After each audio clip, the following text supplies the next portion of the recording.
যে দলটা আমার বাংলাদেশে বিশ্বাসই করতো না, সেই দলটাকে আমার বাংলাদেশে নিরাপদে রাখতে পারবে? যে দলটা বাংলাদেশে যে তারা খারাপ কাজ করছিল তার জন্য এখন পর্যন্ত ক্ষমা পর্যন্ত চায় না, বাংলাদেশও চায় নাই। এটা হচ্ছে সত্য কথা, প্রমাণ আছে, বইপত্র আছে, সবকিছু আছে। তাই নয়, বাংলাদেশের আন্দোলনের সময় ওরা পাক সেনাদার বাহিনীকে সহযোগিতা করছে। আপনাদের এলাকায় হিন্দু মানুষেরা তার অনেক ভুক্তভোগী হয়েছেন।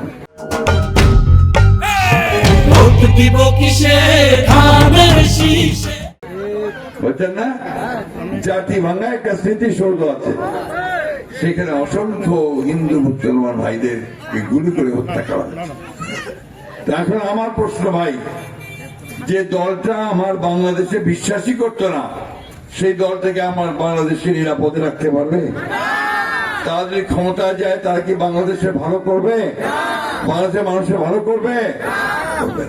সেই জন্য আমরা বারবার বলতেছি যে এমন কোন দলকে আপনারা সমর্থন করবেন না যে দলটা বাংলাদেশে যে তারা খারাপ কাজ করছিল তার জন্য এখন পর্যন্ত ক্ষমা পর্যন্ত চায় না, মাপ চায় নাই। সেই দলটাকে আমি কিভাবে আপনার ভোট দিব?